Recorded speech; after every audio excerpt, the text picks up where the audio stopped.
매년 1월이 되면 말이죠. 전 세계 제약 바이오 업계의 눈이 딱 한 군데로 쏠립니다. 바로 샌프란시스코죠. 왜냐고요? JP모건 헬스케어 컨퍼런스, JPMHC가 열리기 때문입니다. 저처럼 20년 넘게 이 바닥을 지켜본 사람한테도 이 시기는 뭐랄까 한 해 농사를 시작하기 전에 투자 지도를 쫙 펼쳐보는 정말 가슴 뛰는 순간이거든요. 올해도 정말 정보가 홍수처럼 쏟아졌는데 이 속에서 우리는 어떻게 진짜 보석을 찾아낼 수 있을까요? 오늘 하나증권 리포트를 바탕으로 제 경험을 녹여서 그 보물찾기를 한번 시작해 보겠습니다. 자, 본격적으로 시작하기 전에요. 이건 꼭 먼저 말씀드려야 할 것 같아요. 오늘 제가 드리는 모든 이야기는 여러분의 투자 판단에 도움을 드리기 위한 참고 자료입니다. 특정 종목을 지금 사세요, 파세요 하고 추천하는 게 절대 아니라는 점, 모든 투자의 최종 결정과 그에 따른 책임은 투자자 여러분 자신에게 있다는 것 꼭 기억해 주세요. 환영합니다. 주식으로 세상을 이해하는 시간입니다. 그리고 지난 분석 영상에 정말 날카로운 피드백들 많이 남겨주셨더라고요. 덕분에 이번 내용을 준비하면서 생각의 깊이를 더할 수 있었습니다. 정말 감사드리고요. 그럼 여러분의 기대를 안고 오늘 우리가 함께 떠날 여정 바로 소개해드릴게요. 오늘 우리가 함께 살펴볼 내용들입니다. 첫 번째, 올해 JPMH를 지배한 핵심 트렌드가 뭔지 딱 짚어보고요. 두 번째, 이 트렌드 속에서 글로벌 빅파마들이 어떤 전쟁을 벌이고 있는지 그 속내를 들여다볼 겁니다. 세 번째로는 시장을 떠들썩하게 했던 한미약컴 케이스를 깊이 파헤쳐보고요. 네 번째, 세계 무대에서 주목받은 다른 K바이오 주자들은 누가 있었는지도 살펴보겠습니다. 그리고 마지막으로 이 모든 걸 종합해서 2026년 우리 투자자들은 어떤 스탠스를 취해야 할지 제 나름의 조언을 드려볼까 합니다. 자, 그럼 바로 첫 번째 이야기부터 시작해 볼까요? 자, 첫 번째 섹션입니다. 핵심 트렌드. 우리가 투자를 할 때 개별 기업이라는 나무만 보면 길을 잃기 쉽잖아요. 먼저 이 숲 전체에 어떤 바람이 불고 있는지 그 거대한 흐름부터 읽어야 합니다.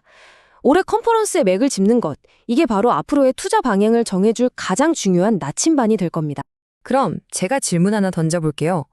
올해 JPM 컨퍼런스에서 정말 내로라 하는 글로벌 빅파마들이 수십억, 수백억 달러를 쏟아부으면서 가장 치열하게 싸웠던 전쟁터는 과연 어디였을까요? 이 질문에 대한 답이요.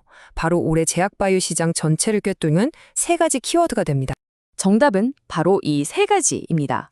첫 번째, 이제는 살 빼는 약이 아니죠. 거의 라이프스타일 시장이 되어버린 비만 치료제.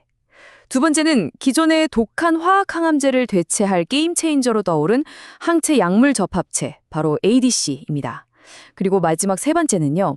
기존 면역 항암제의 한계를 넘어서려는 차세대 면역 항암제들. 특히 목표물 두 개를 동시에 타격하는 아주 똑똑한 유도 미사일 같은 이중 항체가 그 중심에 있었어요. 정말 과장이 아니라 거의 모든 빅파마들이 이 세 군데에 회사의 명운을 걸었다. 이렇게 보시면 됩니다. 좋습니다. 그럼 이제 두 번째 섹션으로 넘어가서 이 세 개의 전쟁터를 중심으로 이 거인들이 과연 어떤 수를 두고 있는지 한번 들여다보죠. JPMSC는요, 그냥 발표회가 아니에요. 각 회사가 자기들의 야망과 전략을 노골적으로 드러내는 아주 거대한 체스판과 같습니다. 자, 그들의 수를 하나씩 읽어보겠습니다. 먼저 비만 치료제 시장의 양대 산맥, 화이자와 일라이 릴리입니다. 이 슬라이드 보시면 두 회사의 전략 차이가 한눈에 딱 들어오죠? 화이자는 메세라라는 회사를 인수해서 초장기 지속형 비만약, 그러니까 한 번 맞으면 아주 오래가는 약으로 편의성을 극대화하겠다는 전략이에요. 그러면서 동시에 ADC 항암제인 파드셉의 영역도 확장하고 있고요. 반면에 이미 왕좌에 앉아있는 릴리는 먹는 약으로 시장을 지키면서 동시에 ADC나 sRNA 같은 새로운 플랫폼 기술에 어마어마한 돈을 쏟아붓고 있습니다. 현재 수익을 지키면서 다음 먹거리를 준비하는 아주 영리한 플레이죠. 그리고 이번 컨퍼런스에서 제가 개인적으로 가장 흥미롭게 들었던 말이 바로 화이자의 이 코멘트였습니다. 미국 비만 시장의 30%는 보험 없이 자기 돈 내고 약을 산다. 이건 비아그라처럼 소비자가 주도하는 시장이다. 이게 왜 중요하냐면요. 비만 치료제가 이제 아픈 사람이 먹는 약이 개념을 넘어서서 미용이나 라이프스타일 개선을 위한 거대한 소비재 시장으로 넘어가고 있다는 걸 보여주는 아주 강력한 신호거든요. 시장의 판이 바뀌고 있다는 거죠. 이번엔 항암제 쪽의 전통 강자들을 볼까요? 아스트라제네카와 로슈입니다. 아스트라제네카는 차세대 면역 항암제, 특히 이중항체에 거의 올인하는 분위기였어요. 기존의 베스트셀러 약들을 자기네 차세대 약으로 갈아치우겠다는 야심이 아주 대단했죠.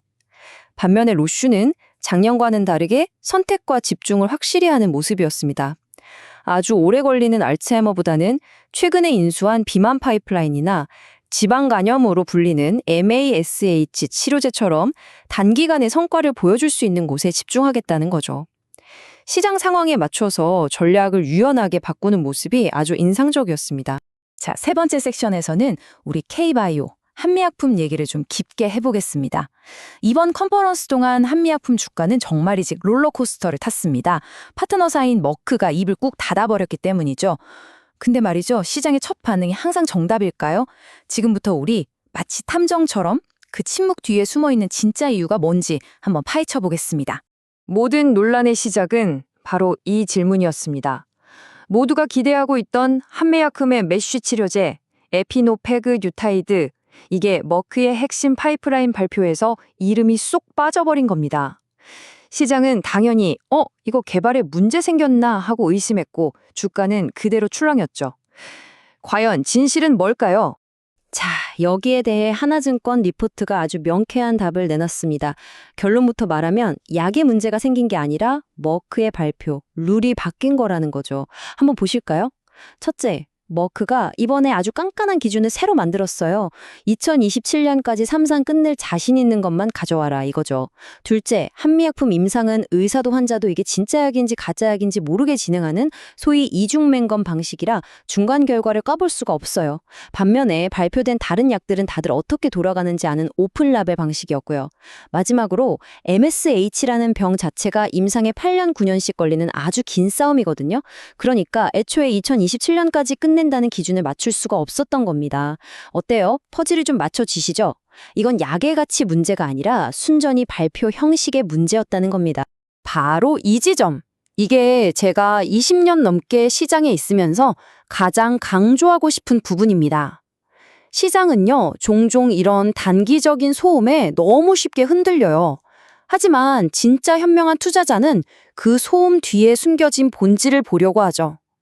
이번 한미약품 건은 약의 본질적인 가치는 그대로인데 단지 발표 전략이 바뀌었다는 이유로 시장이 오해를 한 대표적인 케이스입니다. 그리고 바로 이런 오해가 우리에게는 기회가 될 수 있는 거고요. 그럼 앞으로 우리는 뭘 봐야 할까요? 이 타임라인을 주목해야 합니다. 1월 14일 머크 발표로 시장이 실망했죠? 바로 다음 날 그 이유를 설명하는 리포트가 나왔습니다. 이제 우리의 시선은 어디로 가야 할까요? 바로 여기 2월 3일로 예정된 머크의 4분기 실적 발표입니다.